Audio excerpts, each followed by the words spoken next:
Alright guys, here we are on Chickamauga, the super tournament. Going to co-angle this thing today. Hopefully we're going to do well.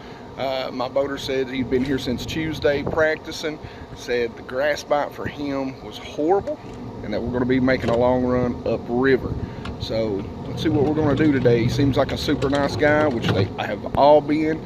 Get out, co-angle, learn, and fish FLW, guys. Hey guys, I'm here with my angler, Mr. Nick Huff. He bagged 13, what was it? 13.7. 13.7. He's currently sitting in second place. We still have a few more flights to come in, so I'll tell you later, give you an update on what we both finished. I, of course, laid the big fat goose egg. He is also co-owner of Huff's German Creek Marina. If you're on Cherokee Lake, you need to get down there. And what all services do you guys provide? We've got boat rentals, we've got slips, we've got a full store in there, gas, everything in there. All right. This is your man on Cherokee Lake, Huff's German Creek Marina. So I left out early Friday. We left at about 9:30. I ended up taking my wife and my daughter, let them go downtown Chattanooga, visit the aquarium, do some things down there. A lot of great places to go sightseeing and just hang out, and a lot of really good food down there. So let's recap this weekend's Volunteer Division Super Tournament on Lake Chickamauga.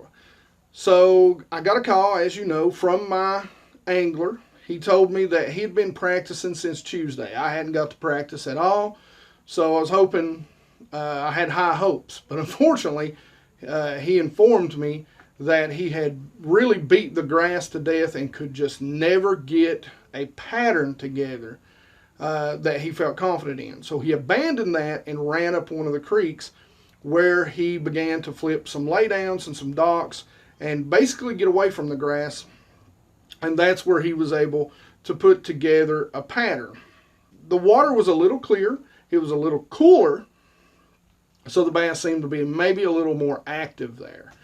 Nick did end up finishing in second place overall in the tournament. So days 1 and 2, I'll go over the top 3 in both the boater and the co-angler side in just a few minutes. I don't know what my final place was. I think it was 57th. I zeroed for the tournament. I did catch fish, and I'm going to go over the rods and reels that I caught my fish on. I caught somewhere around about 8 or 9 bass that day. And unfortunately, about 2 or 3 of them were just about a ½ inch to a ¼ inch short. And I just couldn't seem to get a bass over that 15-inch mark to bite. All right, so let's go over the top 3. We're going to go over the boaters first. Alex Davis, he had 28.6 for a 2-day total. Nick Huff had 23.3 for a 2-day total. And Buddy Gross had 21.3. And those sound like they should be single-day weights for that lake, for what most people know about Lake Chickamauga. So everyone we talked to during the weigh-in and even before said that it was a very, very tough bite. The co-angler, it took a grand total of 10 pounds 6 ounces to win the tournament on the co-angler side. 9 pounds 13 ounces, Ted Ridley. In second, I'm sorry, Jerry, and I hope I'm not murdering this name, Nooner, was first place with the 10 pound 6. Ted Ridley, 9.13 in second, and Tony Brown, 8.15 for third. Let me go over my rods and reels and the baits that I had. So the first bait, I think this was the last fish that I caught of the day, and this is on a pro qualifier. This is a 7 1-to-1.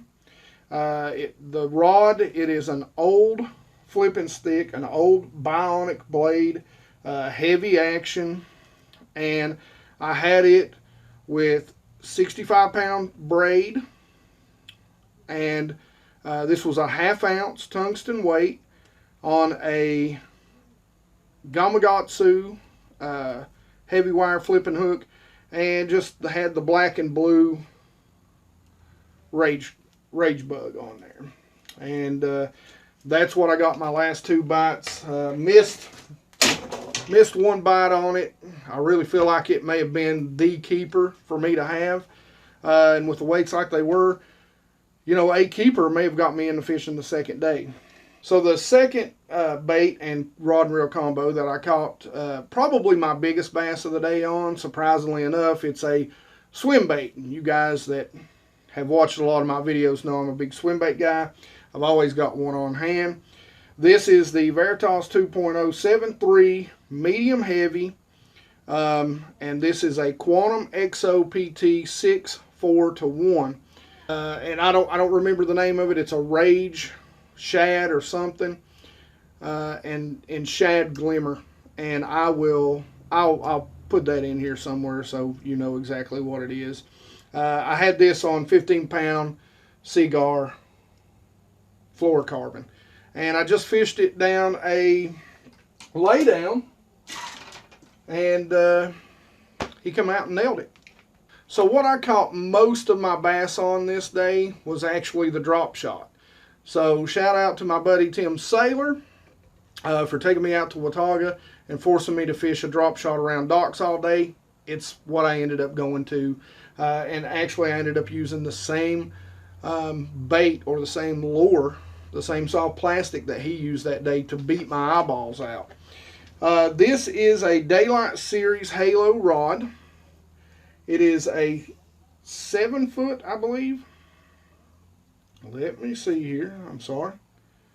It is a 7-foot medium light. It's a great drop shot rod. And I've got that coupled with a 6-gill Man of War 2000 series. Really like this combo for drop shot, and I mean it works super well. The rod is super sensitive, and the bait that I was using, the Gary Yamamoto bait, and it's in shad pattern.